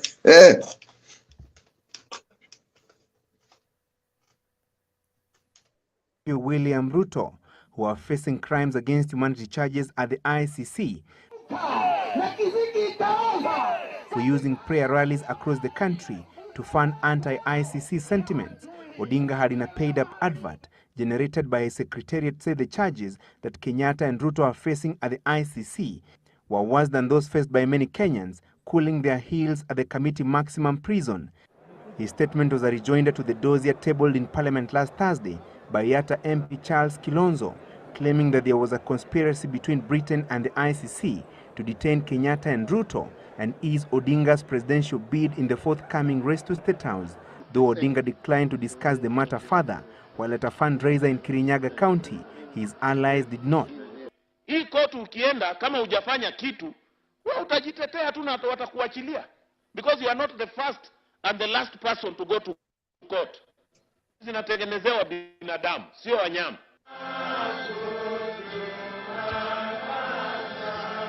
Reactions to Odinga's statement came in fast and furious, mainly from its two targets. Ruto, while attending a Sunday service at the St. Matthew's Anglican Church Cathedral in Eldoret, said Odinga had no moral authority to call for the arrest of post-election violence suspects. How come a man who is the chief beneficiary, the principal beneficiary of the election violence, is the one to point fingers at others that they should be behind bars or they should be in jail? Kenyatta, in a statement sent to Citizen TV by his spokesman Munyori Buku, termed Odinga's remarks unfortunate and uncalled for. Kenyatta added that the Prime Minister should not be allowed to polarize the country.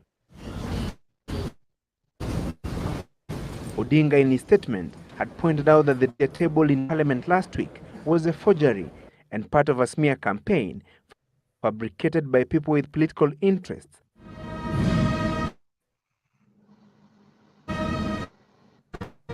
It had alleged that there was a conspiracy to investigate and try President Kibaki with post-election violence charges as soon as he retires. Odinga, in the statement, said including Kibaki's name in the sensational document was a ploy to gain public sympathy. Kwa nini yeye ameanza kuchunguza Mwai Kibaki? Na faili ya Kibaki imefunguliwa na msijagani watu anasema si kweli. Hague, wakati ushahidi uliotolewa na Ocampo, walisema Kibaki mwenyewe akakutana na kikundi cha Mungeki. Kwa hivyo yale maneno tunasema ni yale yalisemwa Hague. People peddling rumors, people running around with forged letters, forged documents, must stand warned that they will be held responsible when those documents are confirmed to be fake, to be false, to be purporting to be coming from where they say they are coming from. The predicament facing Kenyatta and Ruto at the ICC, as well as the contents of the sensational dossier, could dictate the agenda in Parliament this week when the House resumes its sittings on Tuesday. Already, a section of backbenchers have filed a notice of motion to deliberate Kenya's diplomatic ties with her former colonial master. Francis Geshuri, Sunday Live.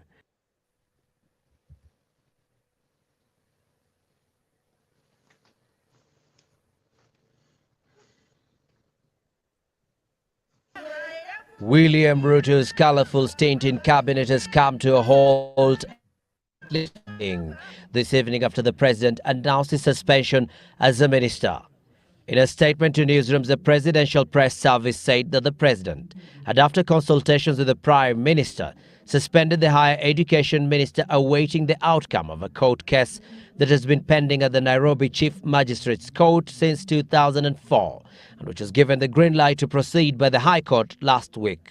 In the case, the Kenya Anti-Corruption Commission accuses Ruto of allegedly receiving 96 million shillings after allegedly selling land belonging to the Ministry of Environment to the Kenya Pipeline Corporation.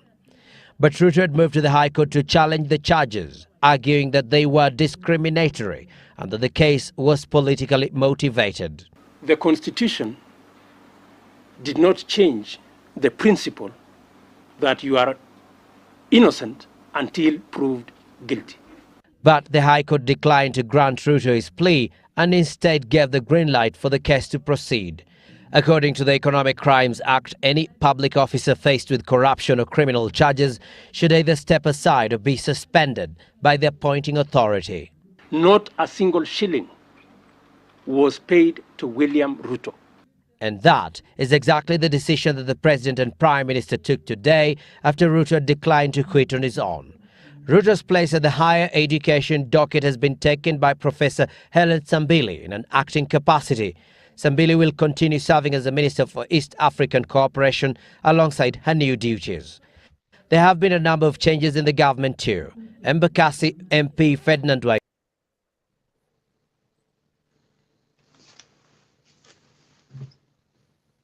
to decide whether it is nonsense or whether it's sweet. Is it you or is it the investigative agencies? Let me tell you, there are some things that are beyond even believability. You sincerely think, Hussein, the government of Kenya can collude with the government of the United States to steal public money from Kenya? You should really? Okay, I'll give an example. On this Eurobond, when this issue came up, and you talked about it and we've talked about it before, the Cabinet Secretary Treasury, Cabinet Secretary Treasury, Henry Rotich, promised a blow-by-blow account on how this money was spent. He did an about turn. He never did it. He asked the former Prime Minister to go to his office. But he promised. He promised even journalists. The former Prime Minister never went. But he promised journalists he's going to do it, but he did not do it. What questions have been asked to Henry Rotich and he has not answered? That is one. That is one which he promised and he did an about turn. What questions? To the best of my knowledge, even if you went and Googled, forget about even talking to Rotich, and Googled today on matters to do with Eurobond, you will find the explanation from the Minister, from Treasury, online. Forget about even looking for anybody. Okay, but he did not. That's the point. What do you mean? What do you mean he did not? He did not. He said he gave a blow. If he has given, I have a copy of what was posted on the website, answering every question. Okay, again, economists argue about this, and conventional economics will teach us that if you pump so much hard currency in an economy, government borrowing from banks will go down. That is definite. And these are the questions that have been asked. And as a result, banking lending rates will drastically go down. The affected economy will experience strengthening of the operating local currency. Why didn't our economy respond to this? So those are some of the allegations of corruption, of scandals, ambazo zimemguza former vice president, or rather former deputy president, now president. So uniuliza about those scandals, I've tried to pick here and there. So hapo ndo zilianza na ndio zimekuwa zikidefine our politics. Malizia ndio nipe Messi time kidogo. Endelea tu Ariba. But ukiangalia vizuri Master ya hisi hata hii mambo ya hii corruption na Eurobond, mwenye anatacho kabisa, mwenye unaona anasingizia kabisa ni huyu master wake, because you can't tell me bwana Mtembei tumesaidiana na wewe, umeingia kwa kiti uanze kurudi kuniua mimi. Meaning you need to kill my spirit yenye itakuja kuongosha baadaye. Umeanza kuhisi kwamba huyu nikimwacha akiendelea hivi atakuja kuninyang'anya kiti. So you must have means and ways ya kushut mimi down. So this is the trend which has been going on with our master. Yes. Aha. Mise, hi, how are you? Good to see you. Naona bado na drive. Sijui kama unaweza kujoin. Mise. Mise is busy in a conversation.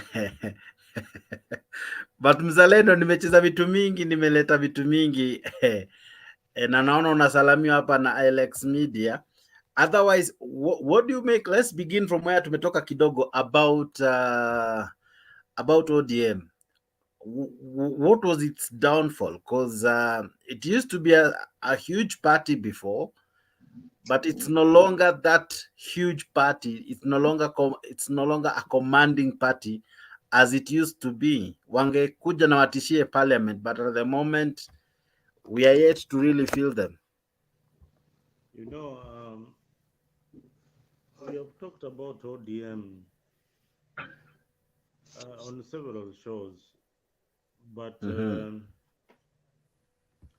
problem is starts with as someone who has been in ODM for a long time. I'll tell you that the problem of ODM is very, very complex.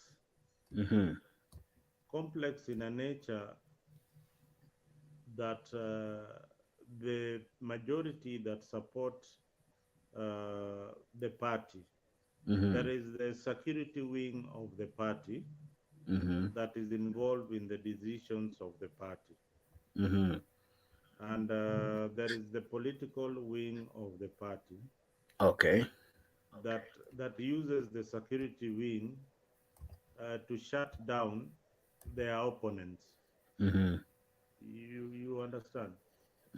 So sometimes Baba sees and he lets the situation play, and inafika wakati inakuwa mwenye nguvu nipishe. Nipishe. So mwenye nguvu mpashe. So hivyo ndio chama imekuwa. But I attribute it to the organs of the party structure. Okay. The party structure ya chama iko na the party leader, na the party leader ndio tena the finance manager, tena ndio elections director, tena ndio nominating authority, ndio kila kitu kwa chama. So unapata the other organs kama electoral board iko pale tu, lakini most of the decisions are made by the party leader. Now kwa party leader kuna party leader and associates. Okay. Ni kampuni kama ile Shabu inasema party leader and associates. Kwa hii hapa party leader and associates, there are people who have invested in the party in terms of finances and in terms of giving up whatever they were doing. And some go to an extent of saying that they gave their life. Their life has been on the line for the party. So these are the people that also help in making decisions in the party. So you as an outsider umependa ODM kama vile ndugu yangu alipenda ODM, akaona hii orange color lazima nifuate, na hii sera za Raila nimezipenda kabisa. Raila ukimsikiza sera zake, they are the best. And Raila is one of the most intelligent people that you can sit around with. He knows each and every issue. Kitu yote Raila atakwambia vitu vingine hata wewe mwenyewe ukoona gani anaweza kuwa anajua. So he also enjoys being around people who are as intelligent as he is. Unanielewa? So mambo yake ina revolve around people who he thinks are part of the struggle. So wewe kama Jakes hawezi sikiza mambo yako mbele ya mtu kama Professor Makao. Vis-a-vis the other chama called UDA. Ruto will listen to the lowest cadre in society and ignore the professor in UDA or the engineer. But in the structures of ODM, the people who make decisions are these lawyers, these so-called learned friends. Hao ndio unaona wanapiga kifua. Unaona kama ukiona party secretary general wa party kama Sifuna vile anajipiga kifua, ameshafika hiyo kiwango ya kukaa kwa ile meza. Na kwa ile meza kuna wale wanachungulia kwa dirisha. Hao ndio sasa wananchi wa kawaida. They are being boxed out by each and everybody. Lakini wakipenya kidogo waingie kwa hiyo dirisha, waingie kwa room, hao pia hawafungulii mlango wengine, wanazidi kufunga. So inakuwa ni like a cult movement ya watu wachache who make decisions on behalf of millions and millions of Kenyans. So in a democratic society, I expect that when I'm going to vie, like you vying in Nakuru where you are, nikienda kusimama kiti huko Nakuru ama mimi aende na Nyamira pale kwao, aitishe na auze sera zake na kuja na chama cha ODM na wananchi wampende na wapende sera zake. Yeye kama hakukuwa ameingia katika ile nyumba ama na ile dirisha ama na ile mlango, hakuna vile atashinda hiyo kiti. Kwa sababu kiti inapeana kulingana na rank yako ya chama. Umepigania chama kivipi? Umecontributia chama nini? Wewe how close are you to baba? Na vitu zingine. Haya, wacha nirudi kwa hii clip ulikuwa umecheza hapo awali ya Jalash. Jalash shida yake ni moja. Hajagundua ya kuwa hii meza baba ndio usema. Baba ndio but is lucky in a way that the constituency that he is in is cosmopolitan. In that kuna watu kama baba Ruto, Kalonzo, wale ni his constituents. Yeye ndio mbunge wa baba, yeye ndio mbunge wa president, yeye tena ndio mbunge wa Gachagua pale Karen. Karen iko ndani ya Lang'ata.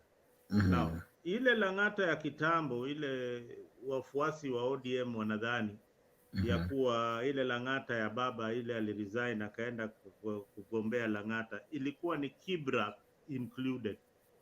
Unaona? So Jalango alishinda Korir wa UDA na kura chini ya kura 3,000, 2,000 votes only, ndiye alishinda aliyekuwa mbunge wa Lang'ata.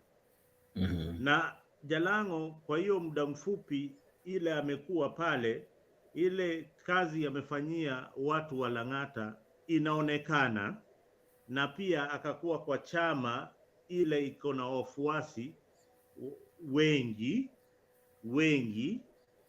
pande ya hiyo Kibra, ile ilikatwa kidogo ikaingia pande ya Lang'ata. Sio Kibra yote iko pande ya Lang'ata. I think ni Olympic kwenda hivyo iko pande ya Lang'ata, ilikatwa kidogo ikakuwa pande ya Lang'ata. Hiyo ndio kura Jalango anaambiwa hiyo kura hautapata. But kura ikitishwa leo, Jalango asimame hata na chama ya UDA baada ya hizi fracas tumeona, kuna uwezekano akienda na candidate wowote, hata huyo Gaucho wa ODM atashindwa mbaya sana, kwa sababu Lang'ata iko na makabila mengi, haiko na Wajaluo peke yake. Unanielewa? So wasione ya kuwa Jalango alipenya hapo kwa kimakosa. Na pia wacha niwaelezee watazamaji ya kuwa Jalango hakukuwa favorite candidate wa chama cha ODM katika hiyo kiti ya Lang'ata. Ni vile alikuwa a popular candidate kushinda ule alikuwa mpinzani wake. So mahali Azimio ama ODM ilikuwa na interest kabisa, na walikuwa wanajua hawana candidate wale yule yuko favorite, walifanya nomination. Unanielewa? Mahali walikuwa na candidate ule amekaa kwa ile meza na kaonja ile nyama, walipewa direct nomination tickets. Mahali kama Kisumu pale Ojienda alikuwa, ilibidi aende nomination kwa sababu hakukuwa the party's favorite candidate, lakini wananchi walikuwa na yeye. Unanielewa? So sera pia kinachangia sana. Ndio sasa unaona chama imejitokelezea, inajaribu kujiidentify na watu kama watu wa ground, watu kama Gaucho, wale wako katika mizizi. Ilhali mwenye chama ani party leader, yes, sera zake zinaambatana na wafuasi wake, lakini yeye mwenyewe ilhali hayuko kwa meza moja na wale wafuasi wake. Hiyo ndio shida kubwa kabisa. There's no connection between Raila and his supporters. There's no strong bond ile tunaanza sema, apart from yeye ni Mjaluo wetu, tuseme kama wale wapale Kisumu, wewe ni mtu wetu. Unaona, there are also the cultural aspect of these things that wewe uwezi enda against community, mali community inaweka kura yao ni moja.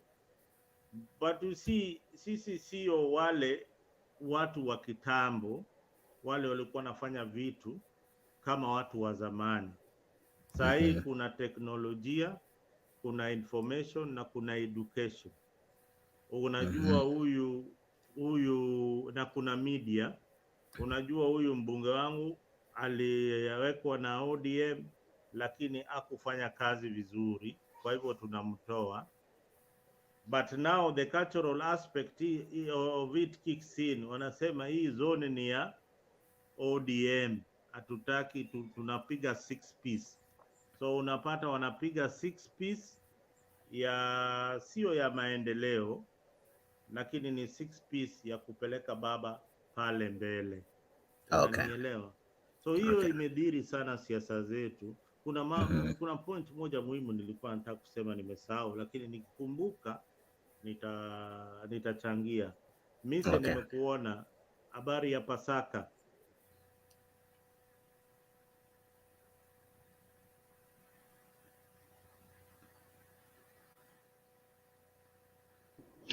Mzuri sana. Habari gani? I think Jax anataka kucheza kitu hapo. Jax hata nilitaka video mpaka tumechoka nazo. Jax. You play too much video. Mahali kuna utata. We are all in agreement. And Mr. Today you have been a member of ODM party and also an aspirant. Karibu kwa show leo. Leo karibu kabisa. Nimeona Alex Media hapo anachungulia. Nimekusalimia Alex. Dogo too, let me clarify something, eh? We are not just on YouTube, ladies and gentlemen. Maybe there are people here saying we are many. If you only entered and saw how many, we are many. We are on live on Mutembei official, Mutembei Facebook, Mutembei YouTube. Eh? So join in and be part of the conversation. I see many hata wengine wanachongwana tu kwa comment, but ni kwa raha zenyu. Asante sana wale ambao wanajiunga nami. Naona Berean uko ndani, asante sana, thank you. Gitash uko ndani, Alex Media uko ndani, Black pia uko ndani, na nani mwingine hapa. Kuna wengi ambao wanatuma ujumbe zao, ninazipokea. Arap Hatem na kuona, asante sana kwa ujumbe wako. Au ni wale ambao wametuma kwa, wacha niingie kwa Facebook kwa haraka tu. Namuona nani hapa wa Facebook, Brigita Azimio Dam ako ndani, ana comment. Namuona nani, Francis JK uko ndani, asante sana. Namuona nani MD Annex from Facebook uko ndani, kamnao na kuona, asante sana. Namuona Jeremy the Mendo uko ndani, asante sana. Na wengi ambao wanatuma ujumbe kwa Facebook, kwa YouTube, endeleeni, nazidi kuona. Namuona Daniel Karanja, namuona nani hapa, namuona Safe Stefan ako ndani, asante sana kwa ujumbe wako, tumeupokea. Namuona Mildred Wesonga ako ndani. Nani mwingine? Namuona Dinkens Ahasin ako ndani. Asanteni sana kwa ujumbe wenyu, zidi kufuata. Namuona kakangu Miss ameingia kwa studio. Miss, habari ya Pasaka? Tuko karibu kumdiscuss Yesu wa Tongaren. Asante, iko mzuri, nashukuru. Habari ya nyinyi wote? Tuko wazima. Asante sana bwana Mzalendo, mzuri kukuona. Bwana Ariba, Charles Mbiore.